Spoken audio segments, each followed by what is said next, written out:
for watching and rewatching this incredible tea time and book time. We are joined today by the one and only Fonda Lee, award-winning science fiction and fantasy author of the beloved Green Bone Saga, the Etso series, Zero Boxer, and more, including the most recent release, Breath of the Dragon. Welcome, Fonda. Thank you for having me. Bienvenida. The book club is gathered today to talk about our book of the month, Jade City, which is the first installment in the Green Bone Saga. And well, I deeply appreciate your time and interest in being part of this book talk. Thank you, everyone that is watching and supporting and participating in the read along as well. And well, Fonda, um, most likely you have replied in the past to this question, but since this is the first time we are having this conversation in our country, um, please tell us what was going on in your mind back in 2013 when you first imagined Jade City. hmm Well, the Green Bone Saga started as a passion project for me. I wrote it not knowing if it would get a publisher. So it was not on contract at the time. I was working on another book duology, a science fiction young adult duology. And I began working on Jade City with only a very vague idea of what the story would become. I had at first only vibes. I had no plot, I had no characters. I just wanted to create this world that was in my mind.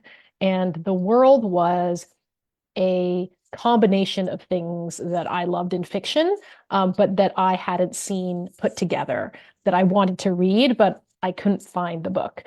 And I imagined a modern epic fantasy that was set in an Asian inspired city that combined my love of gangster movies and kung fu films and epic fantasy and modern fantasy and mashed it all together. I initially had just the concept of it, and I wrote in my notebook in 2013 a few lines, and I said a wuxia gangster epic saga in a world where power rests with those who control Jade. And that's pretty much all I had. And it was from there that I just started to develop more of the storyline. And I created this cast of characters really centered around one family. One of my favorite films is The Godfather. And I love that film not because it is about gangsters, but because it is about a family. They happen to be gangsters and all sorts of violent things happen in their world, but the real story is about this family. And I wanted the centerpiece of the story to be a family saga. So I began with very broad strokes archetypes for the characters. So the eldest responsible brother, the volatile middle child, the spoiled youngest sister. So I just had these ideas for the characters, and they really grew out of the relationships in this family. And this family became a window into the world. So that was my guiding principle, was that it was through this family that we would see how this world worked and how the world changed over many years. So I wrote the first book, Jade City. I actually wrote, I think maybe half of it. And I got stuck. And it went into a drawer for several months while I finished another one of my books. And I came back to it. And and then it just all clicked into place. I figured out what I needed to do to finish it. I wrote the rest of it. And then it had a really interesting publication journey. So I finished it in, it would have been December of 2016. And I sent it to my agent, and he'd been encouraging me to work on it. And when I sent it to him, he read it. He said, I think it's great. I think it's ready to go out on submission.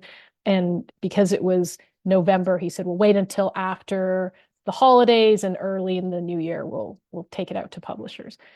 And I said, great. A couple of weeks later, there was a tweet at the time. It was hashtag manuscript wish list. And an editor said, it just online randomly, she said, I would love to see a Game of Thrones style fantasy, but set in Asia with gang families and magic. It was the most random thing ever. And I sent it to I didn't even see it. A friend of mine saw it, sent it to me. I sent it to my agent, and he said, okay, we'll send the book to this editor first thing in the new year. That's what happened. And then I got a three book deal, and Jade City came out in 2017. It was not at first a success. It did pretty well initially, but it was very different from most books that were out on the market. You can tell almost from the cover that they weren't really sure how to sell it, because it's epic fantasy, but it's modern. It has cars and guns, and so it didn't really fit into any of the usual categories. And I got a lot of critical acclaim for it, which was wonderful. It got the ball rolling a little bit. It was really, though, when book two came out with Jade War, that the fandom really started to grow. People were really invested in the characters and the story of the family. And then once, now that the trilogy is complete with Jade Legacy, it's just been wonderful to see the reaction from readers. It's at this point been translated into like about 15 languages or so. And it's been so gratifying for me to see new readers coming to the book from all over the world. I really love to start with this question because I can see how proud the authors are when they reply. I know that it took you a long time to finish this novel, and because I listened to a previous interview when you explained it, how it took you months to research on organized crime and like every aspect that you wanted to include to honor the Asian culture. So it is very remarkable to know that someone is that dedicated, and how proud they feel when they tell their story. So thank you for asking that. And you mentioned that The Godfather was one of your inspirations as well. You even included mm, your own interests, such as the martial arts. Mhm. And yeah, I can see it, like so many things you like are represented in the trilogy in your books. We already know you as an author. As a professional, it caught my attention that you are a woman of many talents, a master in business administration, a black belt in karate and kung fu. Certainly, Jade City makes sense a lot, but I wish to know, who is Fonda Lee as a reader? Hmm. So I was a very bookish child. I was one of those kids who stayed in the library at the school until it closed. And at a young age, I was already reading a lot of science fiction and fantasy.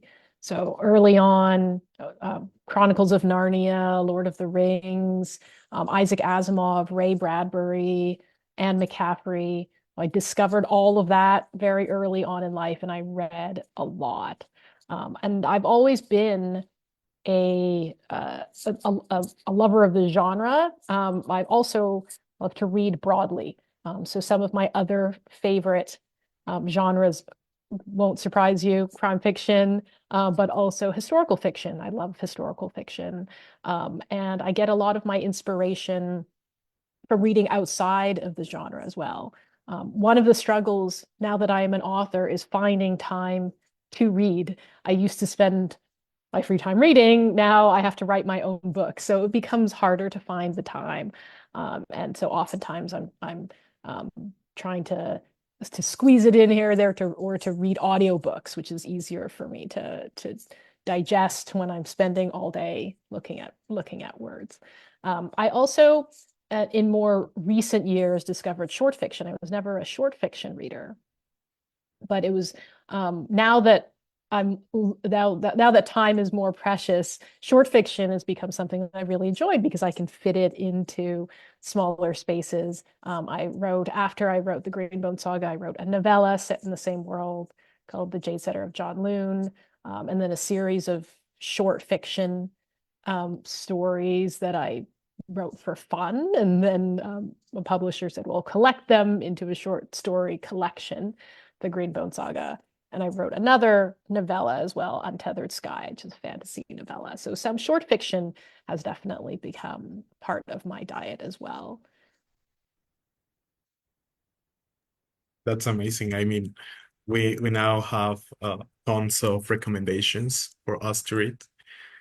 My last question for this part, it's a very quick, but I don't know how difficult it will be. If you were a Kekonese, would you be a member of the No Peak clan or the Mountain clan? Oh, goodness. I mean, I have to say the No Peak Clan. I feel like it would be wrong for me to say otherwise. But I would say the No Peak Clan just because I think that one of the things, the contrasts that I draw over the course of the story is the difference in management style between the No Peak clan and the Mountain clan. The Mountain clan is very centralized in power, right? So as long as you follow Aitmata, you'll be okay. But there's not there aren't a ton of there's not it's a very sort of single leader organization. I think one of the things that endears me to the No Peak clan is that there are all these family dynamics, and there's sort of some push and pull between the different personalities in that clan. I don't know if that makes it an easier or harder clan to be a part of, but obviously it's why I wrote it from their perspective. Yeah. Yeah, I mean, we get to know more from them, at least in this first part. And yeah, I will say no pick as well. Well, so now it is your turn. I don't know if you would like to raise your hand in the option in the Zoom so we can make a line and go in order, or I don't. Well, that would be my suggestion. Or who wants to go first? Don't be shy.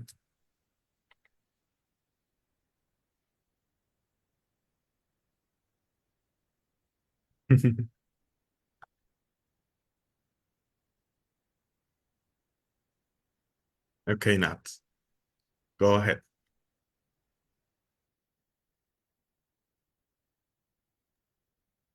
Hello, La. hola.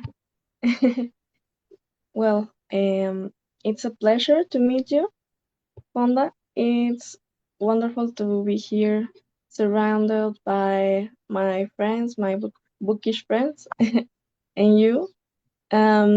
We discussed your book, and we love so many parts of them.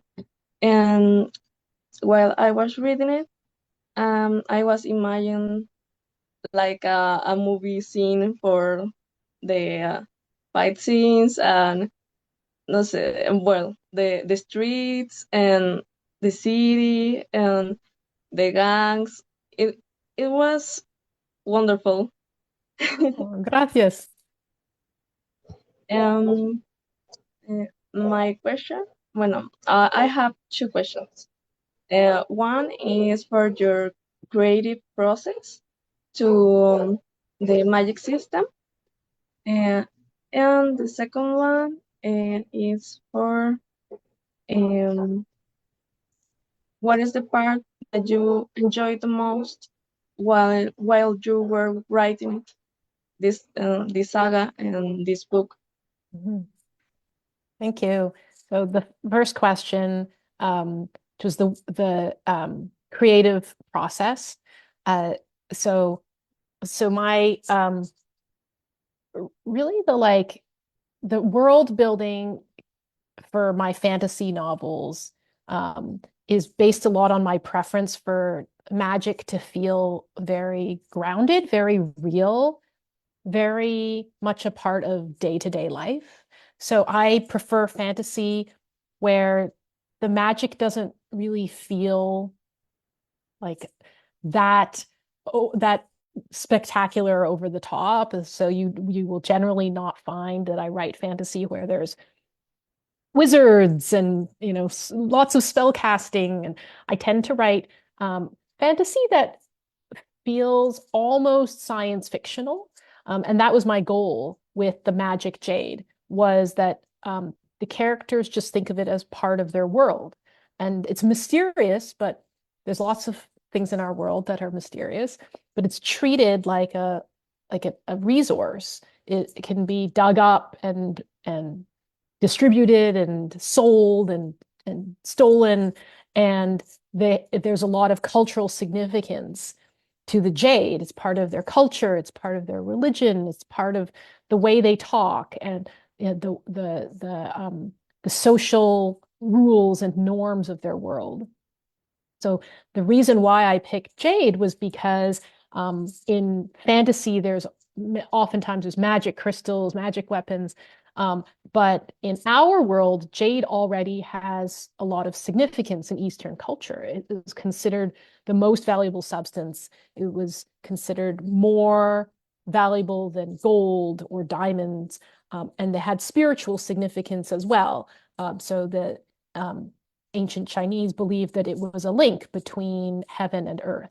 So it just made sense that I would take this thing that was already very important to our world and just make it even more magic. And then from a personal standpoint, being a martial artist, having trained in martial arts for many, many years, I would watch the kung fu movies and feel jealous, like, well, I can't fly through the air, I can't punch through walls. It's really kind of unfair. So what magic element of the world would allow me to do that? So I kind of combined those ideas, and that's where the jade came from.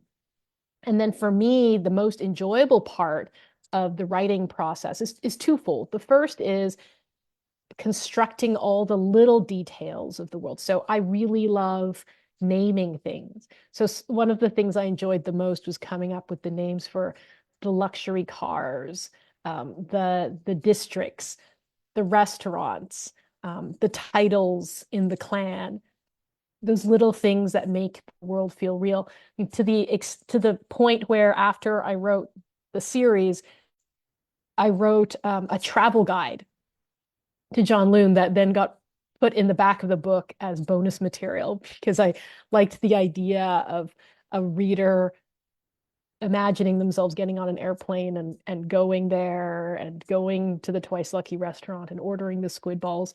So those little things that make the world feel extra real are really fun for me. And the other thing that I enjoyed the most about writing the story were actually the domestic scenes, the family moments. So a lot of my effort in plotting goes into the big turning points in the story, right? The really dramatic moments, an attack or a duel or something that really changes the nature of the story. But I found a lot of satisfaction in those little family interactions, whether it was like between the kids or a dinner at the family table, or one of the characters interacting with the family dog. Like those are the little moments that made the family feel very real to me. And I think that's what readers have also responded to, is that even though most of our families are not as powerful as the Kaul family, we can all relate to having complicated families. That's sort of a universal family experience. It's universal experience all over the world. Every culture can relate to it. Yeah, you capture exactly what a complicated family is. And the magic, it's incredible. I like a lot, um, all of it. The writing, the style, the little details that you describe right now. I love it. Oh, muchas gracias. Thank you very much, Nal. It was an amazing question and it was an amazing reply as well. I felt very inspired just listening to you. It is your turn, Sam.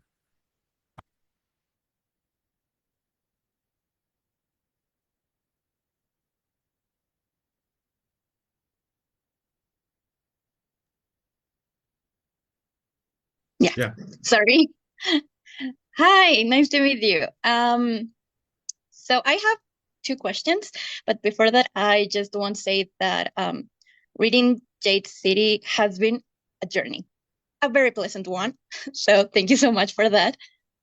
And my questions, the first one, because I love all of the characters, actually, I just want to know which one was more complex for you to write, and which one you felt more like comfortable, or it was more natural for you to write. Mhm. And my second question is, who would be like your best friend in the book? That is a good question. I haven't thought of that one. So I'll answer the other parts first. So the character I found most complicated to write was Shay. And the reason is because she it has a lot in common with me, actually. So she's a business degree. She's a woman in a man's world in a very sort of masculine profession. So I felt a lot of empathy for her, but she has to straddle a lot of lines. She is very conflicted at times, and she's also very interior. So she has a lot of she's very introspective, and she's oftentimes trying to balance different things in among her priorities, and she doesn't always make the best decisions. In fact, sometimes she makes some terrible decisions. But even with good intentions, there's terrible consequences to some of her decisions.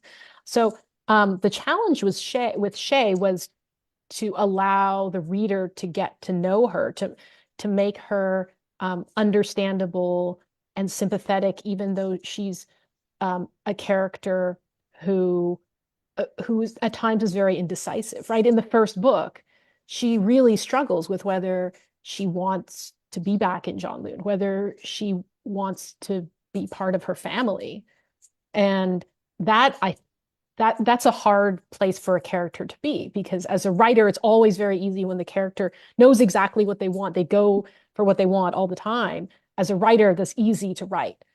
It's harder to write a character who changes their mind or feels a lot of a lot of conflicting thoughts and is indecisive. And so I think Shay is such an important mirror into this world, because she reflects the changing nature of the clan.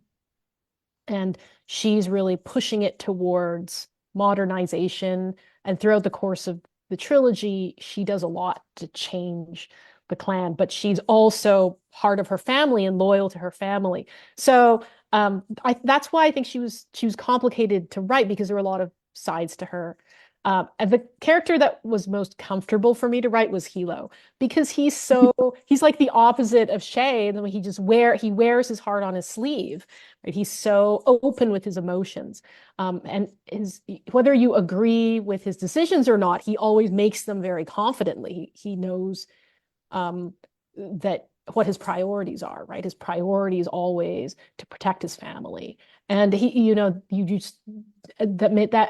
got to the point with Hilo where he could walk into a scene. I know exactly what he's going to say. I know how he's going to say it. I know his mannerisms. So he just was very, he made my life easy, which was very, I appreciate that. And then as for character that Who would I be best friends with? Oh, that's a good question. Oh my gosh. That's a hard one. Oh, I don't know. You don't even know if anyone has asked me that. I would like to be friends with either Andin or Rue. Yeah, same. I feel like Andin would be like just a great friend to have. The good energy and yeah. Yes, totally. Same. Honestly, same. And you said that the most difficult part of Shay was to for us to understand her. I think you totally get that right. Oh, good. Yeah, because sometimes I was like, I'm so Shay. And actually, I was like, I wish I could be more like Hilo. Yeah, it was amazing. Really. Your characters are amazing. Thank you so much. Thank you. That's it. Thank you.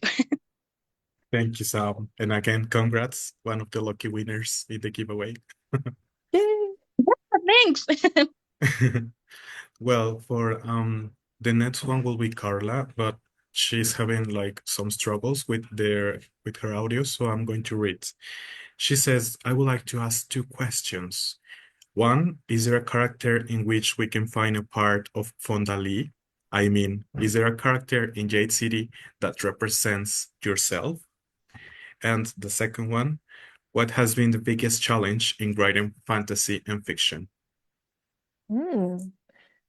So the character who most resembles me, I think this goes back to my answer earlier, which is I relate the most to Shay. I think I probably put the most of myself into her.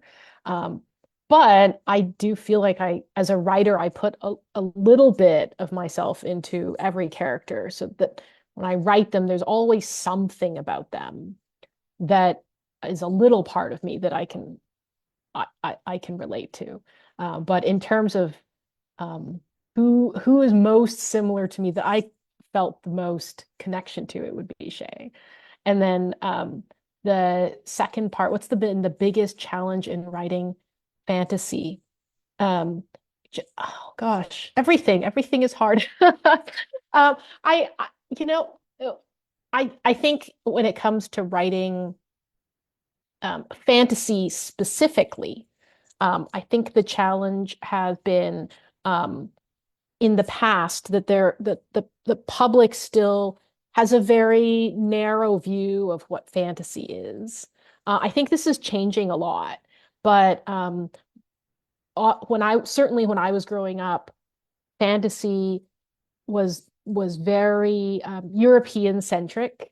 It was very like swords and sorcery, heroic type of fiction, like Lord of the Rings and Terry Pratchett and Robert Jordan. And so people think Dungeons and Dragons, right? That's what, when I say I write fantasy, that's what people might initially assume, right? That fantasy is defined by its most well-known older examples. I mean, all the way through to, and also on screen too. That's what people know. Lord of the Rings movies, Wheel of Time, Game of Thrones, and so on. So writing something different in fantasy, in my case, a modern fantasy, an Asian-inspired fantasy, can be challenging because at the end of the day, the publishing industry wants to be able to sell the book easily. And that's not always easy when you write something that doesn't fit very neatly into a box. And fortunately, I had a supportive editor who really championed the book and a publisher who supported the book. But that's not always been the case. I think that has changed a lot in the last, I would say, 5 to 10 years. Fantasy has become much broader. There are many more different types of writers, different voices, different cultural inspirations. And so fantasy has grown a lot. I think that as a genre, it's improved. We're in a fantastic space now.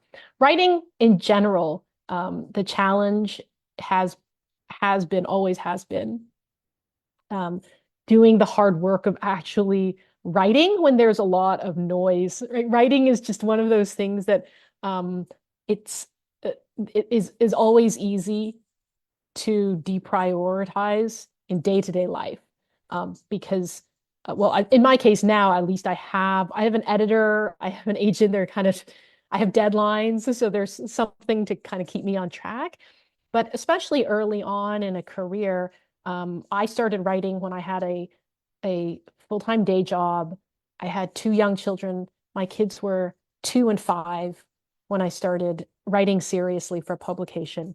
So it was always a challenge to um, to find the like 40 minutes to write in the car while they were in a swim lesson or something like that, and to keep disciplined about it, because you find out pretty quickly that everyone has good ideas.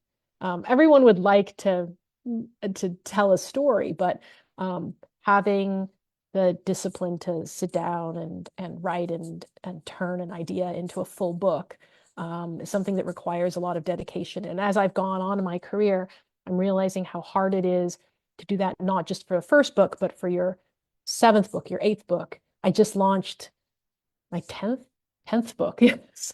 And now I'm working on my 11th and my 12th book. So to maintain that day in and day out while also doing marketing and traveling and teaching and taking care of my kids and so on, that is, I think, the hardest part. Well, it was fantastic to know that it's not about only the ideas, but also to make it real, to make a routine and make a discipline. As you mentioned earlier, sometimes it even represents less time of reading for you, Mhm. but making a whole life being like part of your writer life. It seems complicated. I'm glad that you are achieving it, and congrats for um, being here with us in the sense that you are still writing.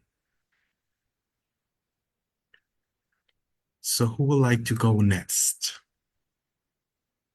Oh, Diana. Yeah, I forgot it. Sorry. Thank you. Hi, everyone. Hi, Fonda. It's also a pleasure for me to meet you, to have this chance to talk to you. Um, I don't know if you'd allow me, like, take some comments that you have made this past minutes, and then I will proceed with my questions.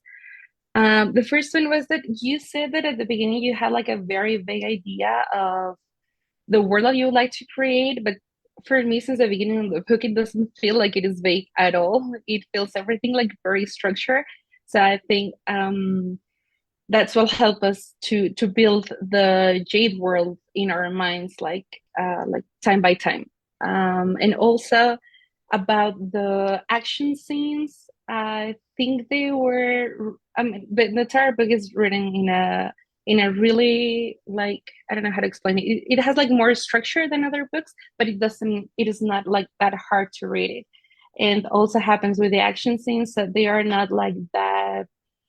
They are detailed, but not that detailed that you are lost in the scene. So I think that's also very, very digestible for the reader. And thank you also for that. And one of the things that you mentioned is that you put a lot of yourself into Shay, but maybe having on mind this answer, I would like to ask you, um, which, or if you could imagine yourself like being part of the, I don't know how, give me just a moment, like hierarchy of the world, which position do you think that you could have? But I don't know if I can divide this question into, according to your personality or how much you know yourself, which position do you think that you could have, but which one you would love to have or you would prefer to have? Because I think that sometimes, even also as a reader, and I can imagine you as a writer, you create this world because sometimes you would like to be part of it, and you can use things of your imagination that are not part of this world, but you would like to be real. Mhm. So Yeah. That would be my question. So I created the world because I would like to be a green bone warrior. I imagine I could be this powerful fist and do all the cool martial arts things and use all the 6 disciplines and carry a ton of jade and be good at using talon knives. I mean, that's the wish fulfillment part of the story. But I know I would not survive. There's no chance. I would probably die in a duel pretty quickly.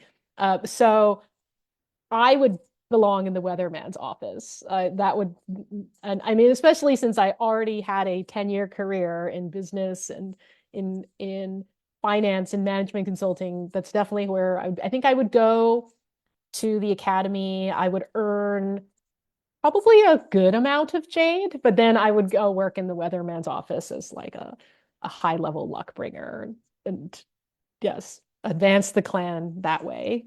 And a way that requires a little bit less um, physical prowess. Thank you very much. And the other one, I know that jade was a really important part in Asian culture like 100 years ago, but do you think that would be the most important at that time, and that's the reason for the one you chose it to be like the main like precious stone to be used in your book, or do you have any other idea, or what was the reason for the one you chose to have jade, or is it special to you in any way?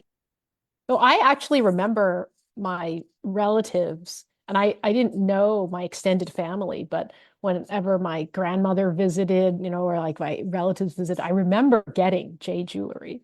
And that was always considered like a very valuable gift, right? But as I did some research into the jade industry, I actually learned some really interesting things. So one thing I learned was that the second largest producer of jade is Canada. So a lot of jade is mined in northern Canada, interestingly enough. And I'm from Canada, and so I like actually discovered this is after I came up with the title of my book, but there is actually a town in northern Canada called Jade City. And after my book came out, sometimes the hashtag Jade City would get like mixed up between our accounts. So there is a place that's up there called Jade City, and I considered very briefly the idea of setting a story in like a northern mining town somewhere. Would have been a completely different story if I had done that. But it's sort of an interesting side note. As I was doing research, though, I learned a lot about the jade mining business in Burma. So jade it's an extremely valuable substance. And there's a ton of demand for it, particularly from China. But the most valuable jade comes from a very small geographic area in Burma. And there's a lot um, of very sad, honestly, stories about the poor people who go there to try to mine jade because it's very dangerous. A lot of people die, and there's a lot of like smuggling and questionable legal practices. But the potential reward is really great because of the economic value of jade. So there's a scene actually, I believe it's in Jade War, where there are these scrap pickers and they're in these mountainous regions of Kekon, and they're trying to scavenge from the jade mines. And that scene actually came from some real life footage that I saw of people trying to find jade in these open mines in Burma. So most of what I write in fantasy is inspired, drawn from real life in some way. So later on in the series, there are advances in jade mining technology, and that is based a lot on underwater diamond mining. So I did a lot of research into the diamond business and the De Beers cartel, where they essentially for many decades controlled the diamond industry. So that was the inspiration for the Kekon Jade Alliance, which controls the jade industry. So yeah, it was definitely a combination of some personal connection to jade, but then all the rich real life aspects of jade mining and gemstone mining that I could pull into the books. I can just say, wow. It is really, it is how I was saying before. You said that you had like a very vague idea of the world, but like I think that each question that we make to you, we have like this detailed answer that I mean that makes me believe that you are not like vague at all. Oh, And well, it's thank very you. Well, interesting. when that's the beauty of writing is you start off Mhm. with the idea being kind of vague, just sort of at the back of your head, but then you work on it and work on it and work on it and refine it and becomes very, very real to you over many, many years. Yes. And like the last question would be, you said that the most fun part for you or the most interesting part of writing the books were the little scenes of the family encounters. Do you have like one scene that you could have think like also you talk about the details of the name of the restaurants, like each placing in the restaurant that could make sense into the scene or that the place that the character is visiting.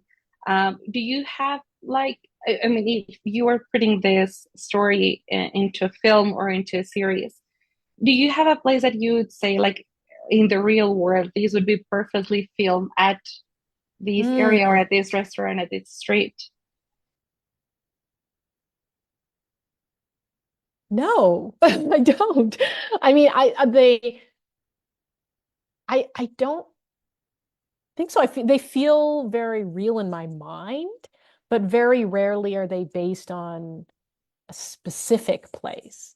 Um, I mean, I can picture in my mind what the Twice Lucky restaurant looks like, or the Temple of Divine Return.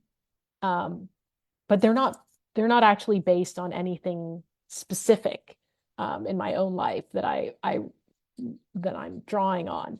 I like to imbue certain settings with a lot of story importance. Mhm. So the Twice Lucky restaurant became such an important place in the story because it is a recurring setting, and you see how things change for this family based on the circumstances that they're in every time they go to the restaurant. So the story begins in the Twice Lucky. It has a very climactic reversal. That's that scene in the middle of the book, the Twice Lucky, when war breaks out, and then the family is back in the Twice Lucky at the end. So I like those. I like those sort of recurring settings. The Temple of Divine Return is another one. Shay and Aitmata go back to the Temple of Divine Return several times throughout the series, and each time the relationship between them is different. So no, I don't, they're not based on a specific place. I'm sure if it was ever turned into a film, they would have to location scout it and figure out what it would look like. Thank you very much again for your answers and for your time. And that Thank would you. be all for me. Thank you so much, Diana. Um, well, Geraldine, would you like to ask something? Or you can also write if you don't feel like saying out loud. Hi. Actually, no, because my main question was about the jade and the use of the green color, but she already answered that. So thank you so much for an amazing book. And I keep on reading your the rest of your works because it's very interesting to have this kind of narrative. Thank you. Thank you, Geraldine. Well, I actually have here a couple of questions of my friend Liz. She could not attend this meeting, but the first question I can see it is quite similar to the very beginning conversation. Was Brandon Sanderson an inspiration for your storytelling and world building in Jade City? But you mentioned that you used to read many fantasy authors as well. So the second question is, was it difficult to write about the many characters? Would you add something new to their personalities so we can appreciate more of their inner selves? So it was, in some ways, it was hard to write a large cast of characters because I was constantly balancing their points of view. I didn't want the story to be taken over by any one character because from the start, I wanted this to be a story about the family and for there to be one main character, and the one main character is the family. So every point of view was one aspect of the family. And every time I felt like maybe one character had too much time, then I would make sure I went and beefed up another character so that they were balanced. On the other hand, having multiple characters made things easier for me because I could see more of the world, and in particular, each character it has a relationship with each of the other characters. So, in order to illuminate who they are as a person, you see them not just through their own eyes, but through the eyes of their family members. So, you have more of an understanding of these people. So, on one hand, yes, it can be more difficult to write more characters. On the other hand, it makes the job a little bit easier as well. And then as for, and the Brandon Sanderson, I hadn't even read a single Brandon Sanderson book before I wrote the books. So it's sort of funny to me. Sometimes people ask, and I'm like, no, I've never read Brandon. That's fantastic. Thank you so much. And well, Liz, if you are watching this later, here's your reply. Two of the most remarkable things that I enjoyed as a reader is one, your audacity to break the rules, settling this story in like not a medieval Europe location, but an Asian-inspired location instead. And the second thing that I really enjoyed was how you make your own rules to subvert the like the chosen one trope in the way that in order for someone to use the jade, it's only possible um, if it's in your genetics and that you need to prepare enough. So it was very fresh and disruptive, and I love it. And well, thank you very, very much for this conversation, for making the time for your readers worldwide. Thank you for being so kind. I really like your enthusiasm telling all the background stories we didn't know at first. And well, yeah, I don't know if how was your experience with Mexican readers for the first time? Oh, perfecto. Gracias por invitarme. Gracias por venir.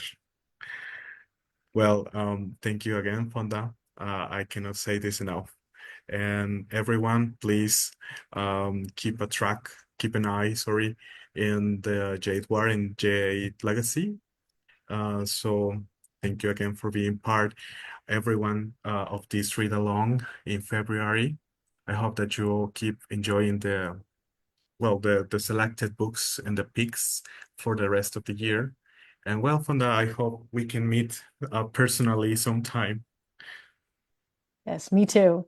Let me know if I hope I will be able to go to Mexico someday for a book festival, Yeah. maybe in Guadalajara. That would be wonderful. So I will keep my fingers crossed for that happening. So we do. And you know, unfortunately we are not in charge of organizing this kind of events, but we can make pressure on the Yes, just keep organizers. pressure Yeah. the organizers, you know. Yeah. Thank you. And well, I think it will be enough for today. I hope that you keep enjoying your winter time, Fonda, and best of luck in your upcoming projects. Fun fact, I almost forgot to mention this. Um, as earlier in the introduction, I mentioned that Fonda's most recent book release is Breath of the Dragon. And as I see, it is co-written with Shannon Lee. Mhm. And I was told that Shannon Lee is the daughter of the actor and martial artist Bruce Lee. Mhm. So it is an amazing coincidence how, uh, while reading the book, you imagine most of the Bruce Lee scenes, how he being an icon in Asia and in America, and well, you end up writing with someone from his family. It is a Yeah. fantastic thing. Yeah, it was a very unexpected turn in my career because actually Shannon wanted to write a fantasy novel inspired by her father.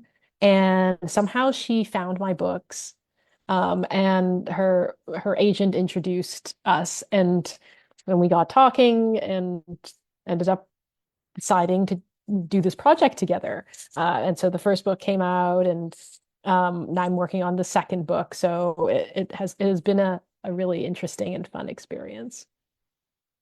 Well, I have found my new read for the year as well, besides this trilogy.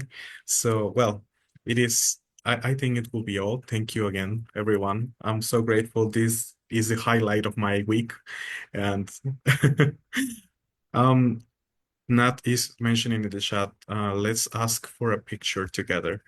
Unfortunately, I do not have my book, but if you do, you can show it in the camera, maybe. Is that okay? Mine Well, are up on mine are right there on the shelf. You can see yeah, that's perfect. them. Well, so here we go. Yay. Thank you very, very much again. And well, next month we're going to be reading a Mexican author, Adolfo Córdoba. So keep track on the news so you can subscribe and participate in the next giveaway for that upcoming book. And yeah, as I told you, please don't forget Fonda. Her work is fantastic and it deserves a lot of praise. Thank you, Gerardo. It was nice to meet all of you. Nice to meet you finally. So thank you, everyone. See you next time.